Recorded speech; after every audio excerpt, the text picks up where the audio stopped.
Hello, welcome to the interview here on France 24. Well, on the road to statehood or heading into a dead end? Just over a year after the Palestinian Authority failed in its bid to win UN recognition as an independent state, its president, Mahmoud Abbas, is back before the General Assembly with a new, slightly less ambitious request. Now, Palestinians are all but assured of winning upgraded status at the UN to a non-member observer state from what they are now, which is an observer state. They say it would be a milestone in their quest for full sovereignty. But very vocal opponents, led by the US and Israel, call the move meaningless. And they warn that it's all political theater and it won't bring the Palestinians any closer to achieving their goals. Well, with me today to share her thoughts, and I'm sure she has some pretty strong thoughts on this, is Leila Shahid. Thanks for joining me from Brussels. Thank you. You are the General Delegate of Palestine to the European Union. You are in Brussels, not at the UN, because your job is in Europe. Let me cut right to the chase, Ms. Shahid. Israel is dismissing this bid outright. It says it's a charade, it's political theater, it's meaningless, and it will not affect in any way the facts on the ground. What do you say to that? Let me say that 2 days ago and for the last weeks, Israel was saying it was a very important and dangerous step, and it tried to lobby, I know for sure, for example, here among the 27 member states, very strongly against our bid. And it was really making its best to convince people to abstain or to vote no. I think they changed their strategy when they realized that the vast majority of the members of the General Assembly, and particularly the majority of the Europeans, will be voting in favor. As it's an intelligent strategy to suddenly say that it's a masquerade and a charade. But I really think that it's only to minimize the fact that they have lost a diplomatic battle with President Abbas. So in other words, they did this really because perhaps they felt a little more isolated. They felt like they had essentially lost this battle to head off this vote. I think so. I think they already have lost the tragic battle against Gaza a week ago, and now they have a diplomatic loss. And Mr. Netanyahu is going to elections, to early elections next month. It's not very good for his for the results he is hoping for. But to be serious, because for the Palestinians, going back to the UN 65 years after having been at the UN, when the UN partitioned, mandated Palestine in 1947, in fact, the same day as today, 29th of November, into an Israeli state and the Palestinian state, and made Jerusalem a corpus separatum, is a very, very solemn historical moment. 65 years later, it's symbolic. We go back and we ask for recognition of that state because the Israeli state exists and Palestine is still under military occupation. But let me ask you this. The Israelis and the U.S., to a lesser extent, are saying that this very much will jeopardize any hopes of a peace process. And you know why they say? You know why they say that? Why do they tell me? They say that because they would like negotiations to remain in a tete-a-tete, in a bilateral relation between Israel and Palestine, because obviously Israel has all the cards in its hand. It has the army, it has the pressure, it has the support of the world. So of course they don't want anybody else to meddle in their affairs. If they can be alone and run the world, they'd rather do that. So what you're suggesting then is with this vote and this enhanced status at the UN, the Palestinians will have enough countries in the world on its side to put pressure on Israel.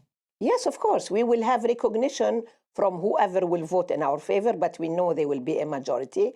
When they recognize the borders of the state, the capital of the state, the territory of the state we're talking about, and that state is under occupation, their duty towards us changes. And their duty towards the occupying power, which is violating our borders, our capital, our territory, building settlements, putting 500 million settlers in our territories, becomes different. And of course, Israel would rather not have anybody asking her any accounts. Let me ask you this. Last year, as I mentioned at the beginning, the Palestinian Authority tried for statehood. It wasn't going to happen because they needed a vote in the Security Council, and the U.S. would have vetoed it. This is a General Assembly where the U.S. doesn't have a veto, but you have a lot of European countries this time. We have 27 member states. In the EU. Plus Sweden and Norway, yes. So you have a lot of European countries on their side. Some countries, as recently as a couple of weeks back, weren't going to support this bid. What do you think has made them come on board and say yes, notably France and Spain? I think the realization that this is the last chance for peace. We look at the assessment of 20 years of bilateral negotiations since Oslo. They have made things worse because Mr. Netanyahu has used negotiations in order to create facts on the ground and conquer more territory, annex all Jerusalem, put all the settlers, and practically make the West Bank into 3 Bantustans. And this can be seen by any diplomat. You know, Palestine is probably one of the most visited countries in the world by international missions and delegations. You can't hide the truth. And I think the world is very worried within the new Middle East. We can see that you can trigger a war very easily if things remain as they are. That is, without a real solution that puts an end to occupation and makes a Palestinian sovereign state a reality. You're talking about the Palestinian sovereign state, yet the fact remains that the Palestinians at this moment are divided among Hamas in Gaza and Abbas's Fatah faction in West Bank. Do you see any hope of this bringing these factions closer together? We heard the Hamas leader, Khaled Mashal, talking about this. Yeah, I'm sorry. Exactly. I think you are right. Khaled Mashal surprised everybody by bringing his support to President Abbas in this bid at the UN. He made it public.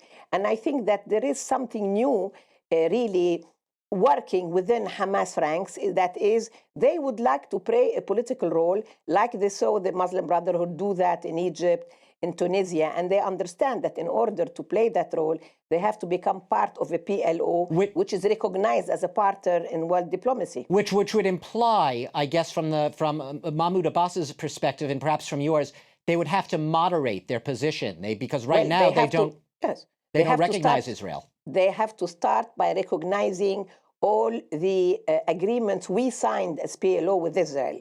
We asked them, and this was the condition from the beginning, particularly to recognize all previous agreements signed by the PLO and that the PLO is committed to, particularly the two-state solution. So when Hamas accepts the two-state solution, practically it is accepting that it will be in a state next to Israel. Right. But I think most important of all, this reconciliation, if it happens, and I do hope it will allow us to go back to elections because, you know, they are overdue, whether parliamentarian elections or presidential elections. We just finished on October 8th our local elections. And the people of Palestine, like the people of Egypt, like the people of Tunisia, want to feel that they are building their own democracy. But in order to do that, they have to put an end to occupation. And also an end to their divisions. I'd like to ask you another very critical point here. There have been fears expressed by the opponents of this move that the Palestinians will use their enhanced status to join international organizations, notably the International Criminal Court, and they will use that forum to pursue Israel for war crimes or even the crimes of what they regard as occupation. Is that on the table? Is that in the plans after this? When you are a people that are recognized as such, and you get a status of a non-member observer state, it is part of your prerogatives, and we will not give them up. But it does not mean that tomorrow we will go to the ICC. We went, as you know, to the ICJ and got an advice that says that the wall was illegal already back in 2004 without being an observer state. So that option, I'm sorry. So in other words, it's just to be clear, that option of going to the ICC, it's not going to happen right away, but you're leaving that on the table. It is a possibility. Of course, it's part of our right as an observer state, and it is part of our right to look at everything that can really put us under the protection of international law. The Palestinians are not a second-class people in the world, that Israel can use the ICC or France can use the ICC and not Palestine. I understand that, but are you... the purpose. But in the short... I'm sorry, Leila Shahid, in the short time we have left, I need to ask you, though, are you at all apprehensive, a little fearful of the consequences of that step? Because Israel and the U.S. have said they've cut funding to the Palestinian Authority. They have unfortunately cut funding before. They have made settlements before. They have stopped people from coming in and going out before. Gaza is under siege. What can be worse than 45 years of military occupation? Just tell me, what can be worse? So we will not be impressed by all the threats.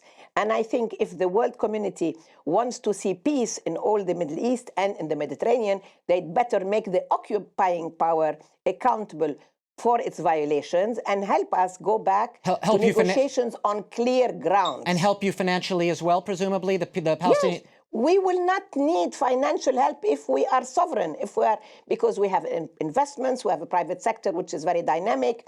The World Bank, the IMF, the UN, the EU said that the work of Prime Minister Fayyad and his government were excellent. We wouldn't need any help if we were sovereign. So let's be sovereign, and then we will not be asking any help anymore from anybody.